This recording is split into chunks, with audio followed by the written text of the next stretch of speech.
మామా నా కొడుకు మామా మామా ఓ మామా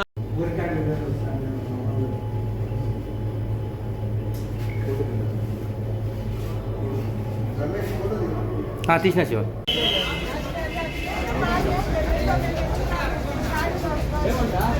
మీరు కూడా ఉంటారు అప్పుడు మీ ఇంటి ఆయన చెప్పన్నారు ఇప్పుడే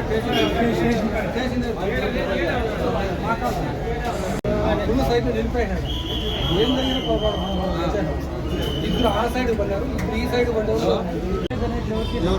దానికి మనము దానికి ఖచ్చితంగా వాళ్ళు కేసు పెట్టాలి అందుకని ఏమున్నది నేను ఎంత త్వరగా కంప్లీట్ చేస్తాను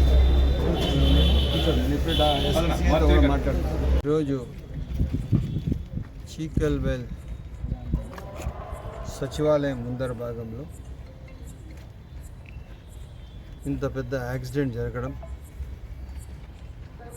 ఇద్దరు పిల్లలు చనిపోవడం.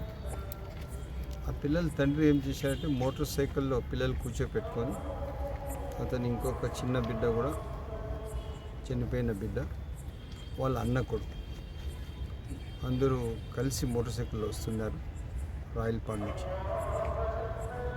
మార్గ మధ్యంలో ఆ స్పీడ్ బ్రేకర్ దగ్గర స్లో చేశారు. వెనక ఉన్న లారీ ఏమాత్రం చూడకుండా వచ్చి వీళ్ళకు కొట్టేయడం. ఇద్దరు పిల్లలు వచ్చి కుడి వైపు పడిపోయారు. ఎడం వైపు పడిన వీళ్ళు తండ్రి కొడుకులు మిగిలిపోయారు.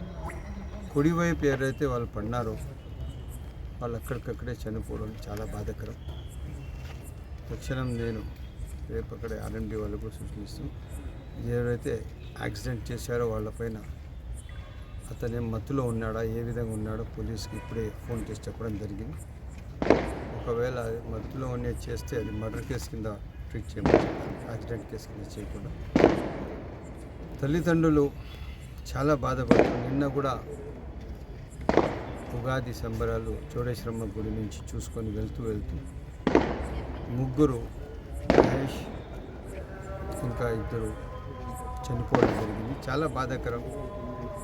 ఎందుకంటే యాక్సిడెంట్ ఫ్రీ కావాలని చెప్పి మంచి రోడ్లు వసతులు కల్పిస్తున్నా కూడా యాక్సిడెంట్లు జరుగుతున్నాయి. జరగకూడదు. ఎవరైతే మోటార్ సైకిల్ మాత్రం 1-2 సార్లు చెకింగ్ దావలో పెట్టాలని చెప్పి నేను ఇప్పుడే అధికారులు కూడా సూచించాను. చాలా బాధ అవుతుంది. చిన్న పిల్లలు, ఎంత చిన్న పిల్లలు అంటే ఆ పిల్లలు చూస్తే ఎంతో బాధ అవుతా ఉంది.